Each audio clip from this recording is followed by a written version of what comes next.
আমি আমার তিনটা খালতো ভাই ছবি দেখাবো, তুমি যে কোনো একজনকে চুজ করো। 1 2 3। 3 তিন নাম্বারটাকে। জি আলহামদুলিল্লাহ। ট্রুথ নাকি ডেয়ার? দেয়ার। তোমার ডেয়ার হচ্ছে তুমি আমার এই তিন নাম্বার খালতো ভাইকে কল দিয়ে ইমপ্রেস করবা। ওকে, প্রবলেম নাই। ওর নাম্বারটা তোমাকে আমি দিচ্ছি। A few moments later. Anwara পাড়ায় থাকে। ওকে কল দাও। হ্যালো, আসসালামু আলাইকুম। ওয়ালাইকুম সালাম। আসসালামু আলাইকুম। अच्छा কে? আমি মানুষ আর কি। মানুষের পরিচয় আছে না? হ্যাঁ, পরিচয় আছে। আগে বলেন আপনি কেমন আছেন? এই তো আলহামদুলিল্লাহ ভালো আছি। আপনি কেমন আছেন? জি, আমিও ভালো আছি। আপনি কলেজে যান নাই?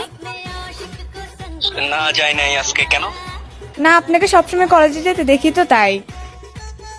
ও আচ্ছা, আপনার পরিচয়টা দিলে একটু ভালো হতো আর কি।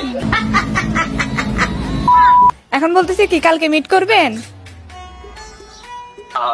আপনি যেহেতু আমার ব্যাপারে এত কিছুই জানেন, আমাকে ফলো করেন, মিট তো করাই যায়। হ্যাঁ, কেমন না কেমন লাগে আমাকে। তাও মিট করা যায়, এটা নিয়ে কোনো সমস্যা নাই। আপনি আমার ব্যাপারে তো দেখি সবকিছুই জানেন। আমার বোন কয়টা, আমি কোন কলেজে পড়ি, अभी बता दे भाई, अभी बता दे। কোথায় থাকি। ও আচ্ছা আচ্ছা, খালতো ভাই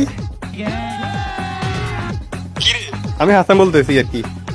ये भगवान क्या जुल्म है। একটা র্যান্ডম মেয়ে কথা বলতে, মানে তুই পড়ে গেছস। আরে মামা না, মামা ওই আমার ব্যাপারে তো মানে কিছু আমি জানে একটা না। মেয়েকে আমি এই জন্য প্র্যাঙ্ক একটু দিয়ে বললাম আর কি, বেশি ভালো।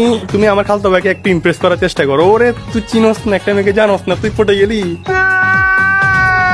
মানে পাখাটা কোথায় গেছি তুই? মেয়েদের সাথে দেখা করে এত সব আরে, ভালো হয়ে যায় বুঝছো। আগে একটা মেয়ের সাথে দেখা কর, পরিচয় হ, তারপর মিট কর। না দেখে মিট করিস না, কটকাবি।